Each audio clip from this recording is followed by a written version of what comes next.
Hey, you ever get that feeling like there's this cool idea buzzing around in your head, something you really want to try, maybe even start a business? Oh, yeah. But it just seems like this giant, complicated thing, like trying to build a spaceship in your garage. Totally. And you feel kind of overwhelmed before you even start. Oh. Exactly. Well, today, we're going to look at some ways to maybe break that feeling down to make those big ideas feel a whole lot more doable. That's exactly right. We've been digging into some really insightful stuff. Everything from someone who's been building businesses for like decades, sharing their wisdom. 30 years, wasn't it? Yeah, 30 years.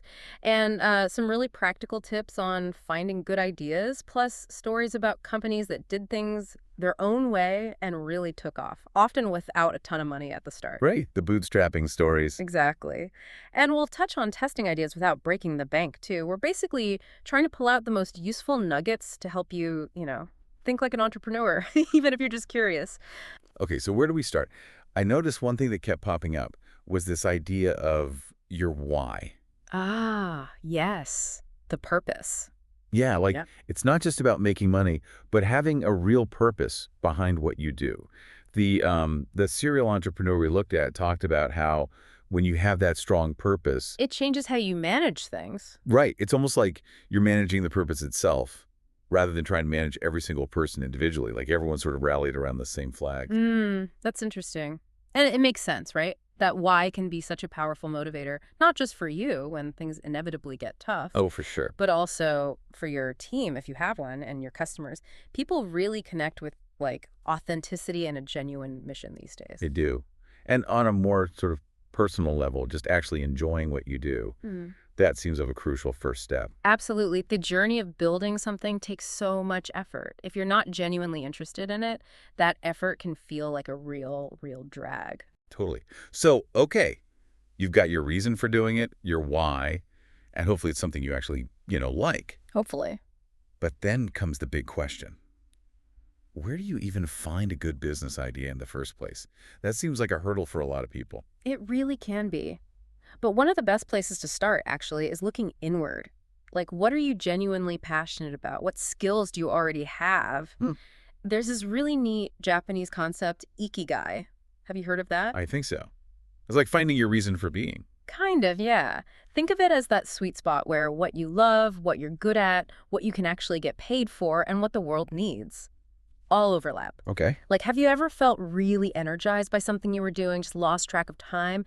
That feeling, that could be a clue pointing you towards your ikigai. That ikigai idea makes a lot of sense. Finding something fulfilling on like multiple levels, not just the paycheck. Exactly. But what if you're looking inwards and just drawing a blank? Yeah. Happens to me sometimes.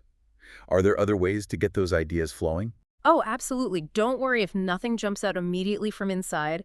Look at the world around you. What are some of the big trends you're noticing? Okay, trends Hmm. like AI or sustainability. Right. Now think about the things people always need. Timeless needs. Health, connection, convenience, entertainment. Things that don't really go out of style. Exactly. So where do those new trends and those timeless needs sort of intersect? For example, you mentioned sustainability.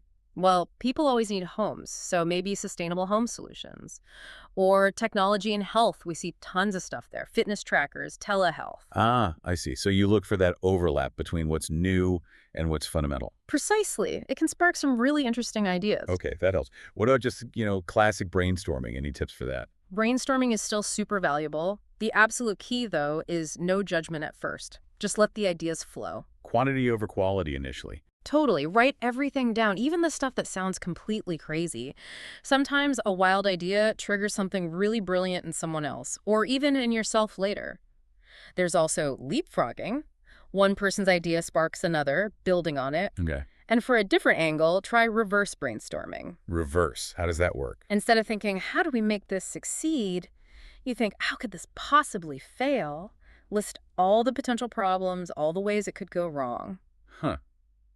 That sounds kind of negative, but I guess it helps you anticipate challenges. Exactly. Identifying those potential pitfalls early on actually helps you build a much stronger, more resilient idea. You're already thinking about solutions. Reverse brainstorming, I like that. It's like stress testing the idea mentally. Okay, what about more practical things like looking at our everyday lives? Definitely. Think about what you already spend your own money on regularly. Any services or products you use that kind of annoy you. Yeah, probably a few. Or things you think, man, this could be done so much better. That frustration can be a great source of ideas. Also, literally ask your friends, hey, what do you think I'm really good at? That takes some guts. It does. But you might be surprised. And think about this. What do you find yourself doing on a Saturday morning when you have absolutely zero obligations? What do you naturally gravitate towards? Like hobbies. Yeah. Or just tinkering with stuff. Yeah.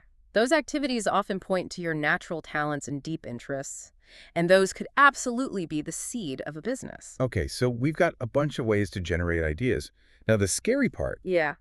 how do we figure out if any of them are actually, good Yeah. before we quit our jobs and spend our life savings? Yes, this is absolutely critical. You nailed it. One of the biggest, most common mistakes is pouring tons of time, energy, money into building something that nobody actually wants. Ouch. Yeah, that sounds painful. It is. So validation is all about testing your core assumptions really early, really cheaply. There are sort of two main paths you can take here. One involves spending a little bit of money. The other involves spending your time, but maybe not much cash. Spending a little money. Yeah. Like running some targeted ads online. Exactly that. You can set up really specific, low-cost ad campaigns on platforms like Facebook or Google. See if people click on an ad describing your potential product or service. So you're testing the hook, basically. You're testing the interest level. If people are clicking, showing curiosity, maybe even signing up for more info, that's a really encouraging sign. It suggests there's something there. Okay, that makes sense. What's the other path, the time-based one? That's about directly gauging interest without spending much, if any, money. A perfect example is creating a simple landing page describing your idea and asking people to sign up for a waitlist. Ah, the waitlist approach. Yeah. If a decent number of people are willing to give you their email address just based on a description, saying, yeah, I want that when it's ready, or tell me more, that suggests real potential demand. So both ways are like low-stakes tests. Just trying to see if there's any fire behind the smoke of your idea before you build the whole fireplace. That's a great analogy, exactly. It's way smarter than just building something in isolation hoping people will come. Because they probably won't unless you've checked first. Right. And there's this great saying in the startup world, there are no facts inside the building. Meaning you can't just guess. Exactly. You can't just sit at your desk, brainstorm with your team, and assume you know what customers want. You have to get out there, literally. Talk to potential customers. Okay, talk to them. What do you ask? Ask them about the problems they are facing in the area your idea addresses. Don't pitch your solution right away. Ask, what are your biggest challenges with X? What have you tried already to solve it? Did it work? Why or why not? What would your ideal solution look like? So you're gathering intelligence first. You're gathering gold. Their answers are pure gold. That serial entrepreneur we mentioned. They really hammered this point home. Get out and listen. Deeply listen. It's like being a detective, yeah. Trying to uncover the real unmet needs. I guess that leads into this whole idea of a minimum viable product, or MVP. Exactly. That comes from the lean startup methodology. The MVP is the absolute simplest version of your product or service. Like the bare bones. The barest bones possible that still allows you to test your main hypothesis. Do people actually want this core thing? Will they use it? Will they pay for it? Can you give an example? Think about how Airbnb started. Their MVP wasn't a fancy global platform. It was literally just them putting a few air mattresses in their own apartment. Right, in San Francisco. And creating a super basic web page with pictures. That was it. It wasn't polished, it wasn't scalable yet, but it let them test the core idea. Would people pay to sleep on an air mattress in a stranger's home to attend a conference? And they did. And they did. That tiny, simple experiment gave them the crucial validation they needed to keep going, to build more features, to raise funding. The key is identifying the absolute minimum needed to see if the core idea resonates. So the MVP doesn't need all the bells and whistles. It just has to work well enough to prove the concept. That actually takes a lot of pressure off that initial launch, doesn't it? It really does. You're not trying to build the perfect finished product on day one. You're trying to learn. Okay, so let's say you've done that. You've got some early validation. People seem interested. What's next? How do you figure out where you fit in the grand scheme of things? Right. Now you start thinking more strategically about your positioning, finding your niche, and figuring out what makes you different, your unique value. Niche, like your specific corner of the market. Exactly. In today's world, there are so many options for consumers. The market is incredibly crowded in almost every area. So having a really clear focus is more important than ever. You simply can't be all things to all people, especially when you're starting out. It feels like you need to carve out your own little space. But how do you balance, you know, focusing narrowly with still being able to actually make money? Is the niche big enough? That's the key question, the balancing act. It's important to follow your passions, like we talked about with Ikigai, but there has to be a viable market for it. So passion plus profitability. Passion plus profitability. The example we saw of eco-friendly home solutions is good. It combines a passion, sustainability, with a clear and growing market demand. By really zoning in on a specific group with specific needs, like, say, personal finance advice specifically for single moms, Okay, very specific. or keto diet meal plans delivered weekly. By catering so directly to that group, you can become the go-to expert. You build trust much faster than if you were trying to offer generic financial advice or general meal plans. So niching down lets you build authority and connect more deeply with a particular audience. Precisely. Instead of casting a super wide net and catching very little, you use a targeted spear, so to speak. Makes sense. And related to this is the idea of the blue ocean strategy. Have you come across that? Vaguely. Blue ocean, red ocean, something about competition. Yeah. So red oceans are existing markets, full of competitors fighting over the same customers. The water gets bloody, hence red. Grim picture. A blue ocean, on the other hand, is a new market space that you create. It's uncontested territory. You're not fighting rivals, you're creating new demand. How do you even do that? Cirque du Soleil is the classic example. They didn't try to just make a better traditional circus. They blended elements of circus arts with elements of theater sophisticated storylines, music, dance. Ah, right. They created something totally new. Exactly. They attracted a whole new audience, often adults who wouldn't normally go to a traditional circus. They made the competition irrelevant by creating their own blue ocean. That's fascinating. It's like inventing a whole new game instead of just trying harder to win the old crowded one. Precisely. And all of this, finding your niche, maybe even creating a blue ocean, ties into defining your unique value proposition, your UVP. Your UVP. What makes you special? Exactly. What is it about your business that truly sets you apart? What can you offer that essentially no one else can or does in the same way? There's a good exercise for this. Oh, yeah. Try finishing the sentence. My business is the only one that. Ooh, okay. My business is the only one that forces you to get really specific. It really does. Think about famous examples. Starbucks isn't just selling coffee, right? They're selling an experience, a third place between home and work. That's their UVP. Or Apple. Apple focuses heavily on design, ease of use, and that whole integrated ecosystem. That's their UVP. It's not just about features. It's about the overall value and differentiation. Got it. So nail down what makes you uniquely valuable to your specific audience. Okay, so we've got a validated idea. We found our niche. We know our UVP. But what if we look in our bank account and there's like tumbleweed? Yeah, the funding question. Is it still possible to launch something without a big pile of investor cash? Absolutely. And that brings us back to bootstrapping. Right, starting with what you have. Exactly. Bootstrapping is essentially building a business using very little outside capital. You rely on your own savings, maybe some personal credit cards or a small loan. Sounds risky. It can be. And you rely heavily on what's called sweat equity, basically, your own hard work and long hours, and on generating revenue from actual sales as quickly as possible to fund growth. So sales become your primary funding source. Pretty much. And it's amazing how many huge, successful companies started exactly this way. We mentioned Dell, Meta, which was Facebook back then, Apple.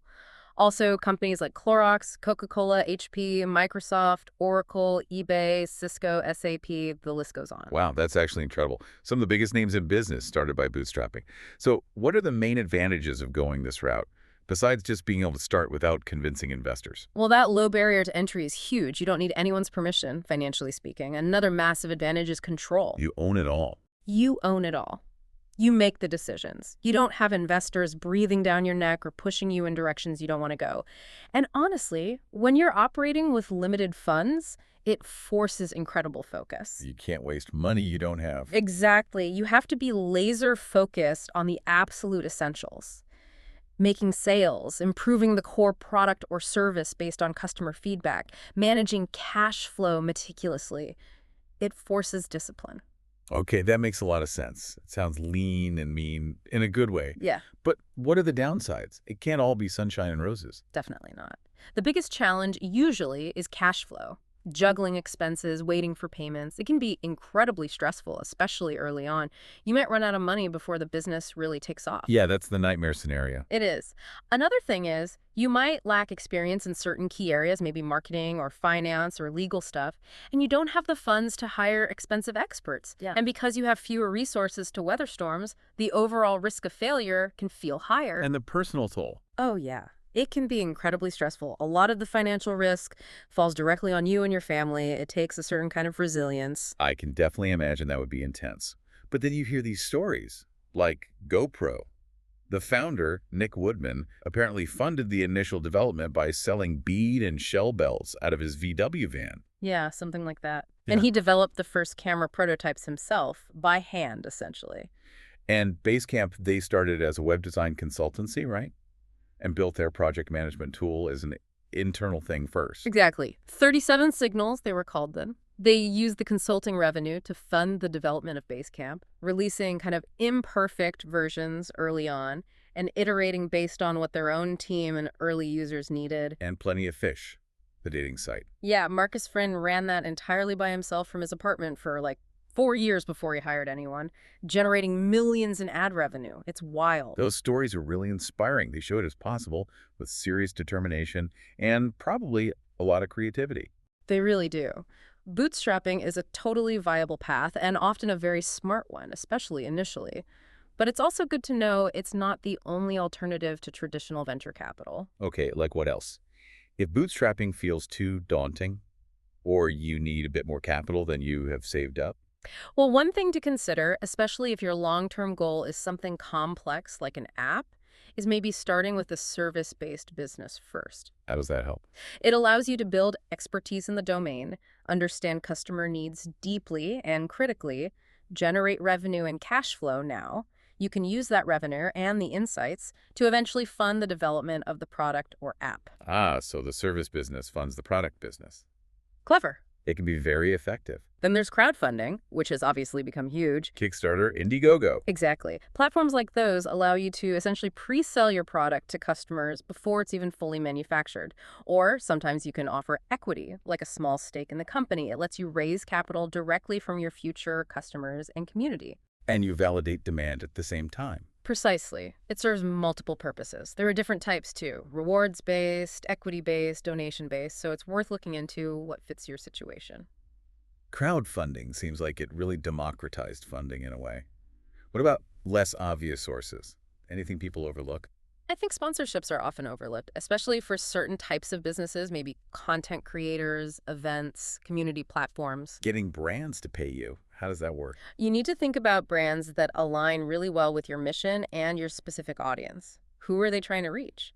Sometimes, instead of pitching the brand marketing manager directly, it's more effective to connect with media buyers or ad agencies who represent those brands. Go through the side door, kinda? Sometimes, yeah.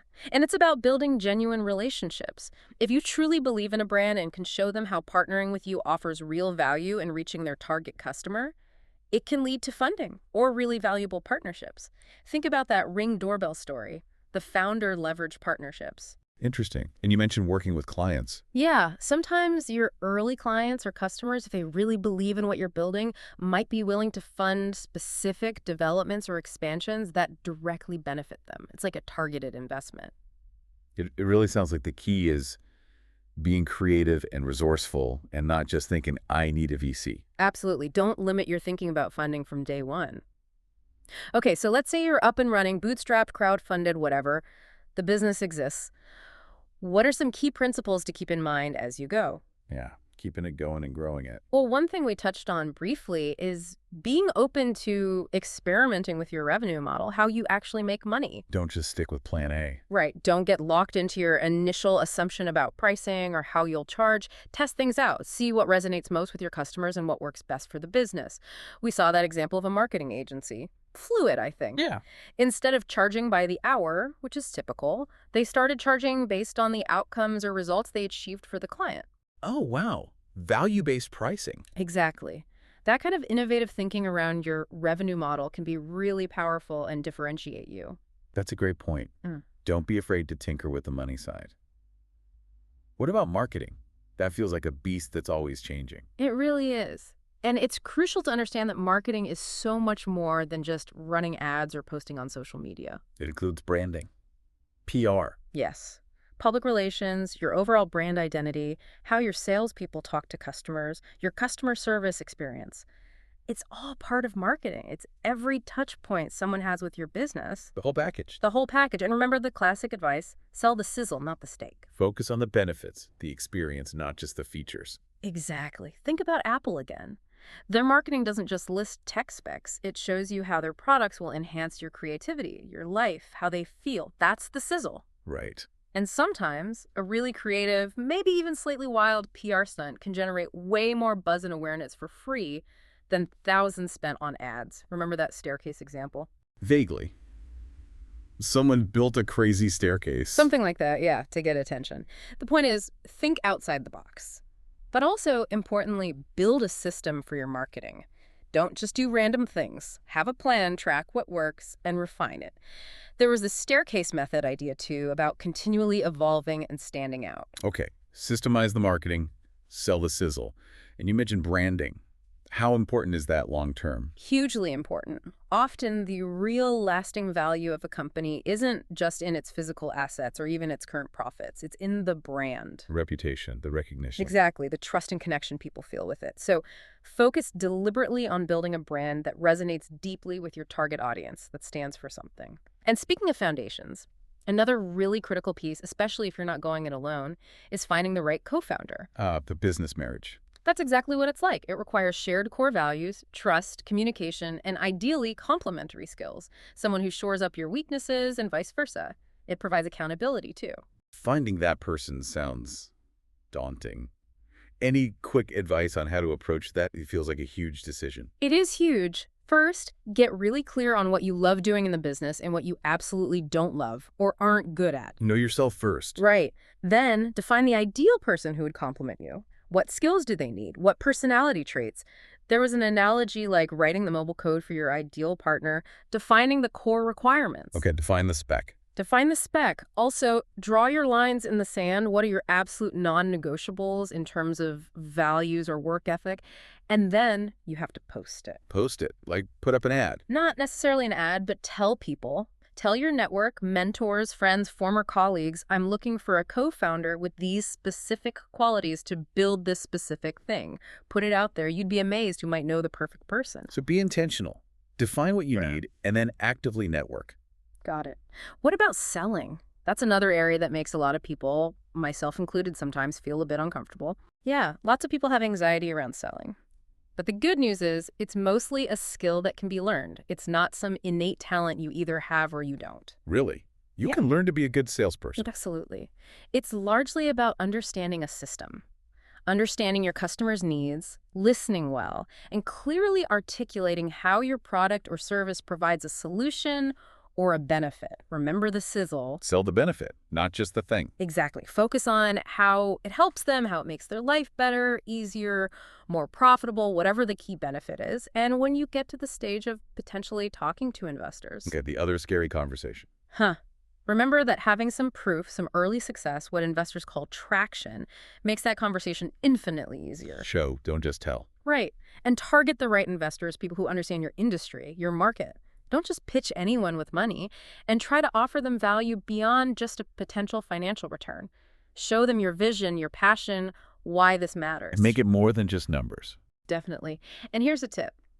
Often, the best way to get an angel investor interested isn't to ask for money straight away. It's to ask for advice. Ask for advice, get money. Sometimes. Ask for their expertise, their guidance. If they like you and the idea, they might get invested emotionally first, maybe even feel a bit of FOMO, fear of missing out if they don't get financially involved. Build the relationship.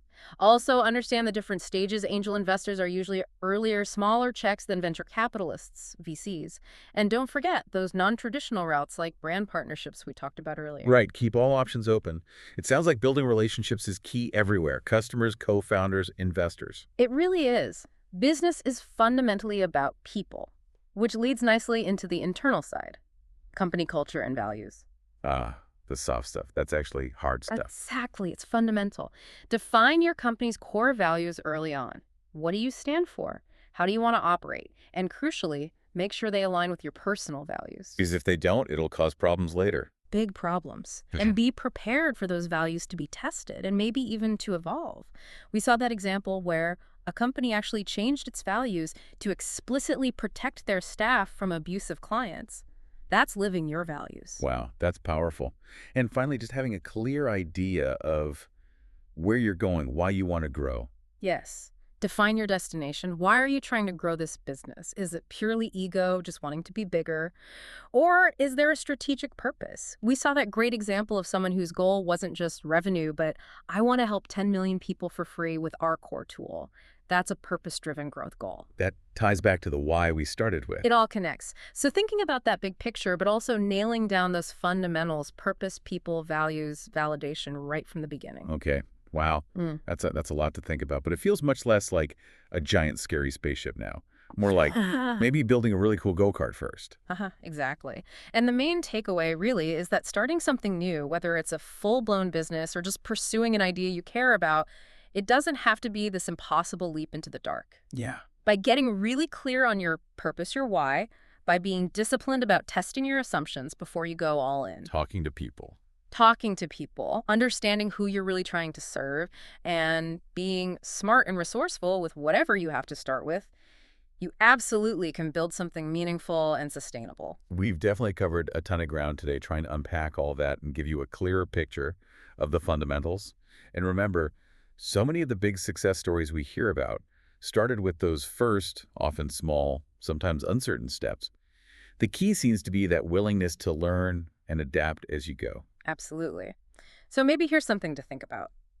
What is one tiny, tiny experiment you could possibly run, maybe even just this week, to test out some aspect of an idea you've been kicking around? Like super small scale. Super small. Or what's just one conversation you could have with someone who might fit the profile of your ideal customer? Not to sell them anything, just to listen and learn about their challenges. That first step, however small, is always the most important one. What's yours going to be?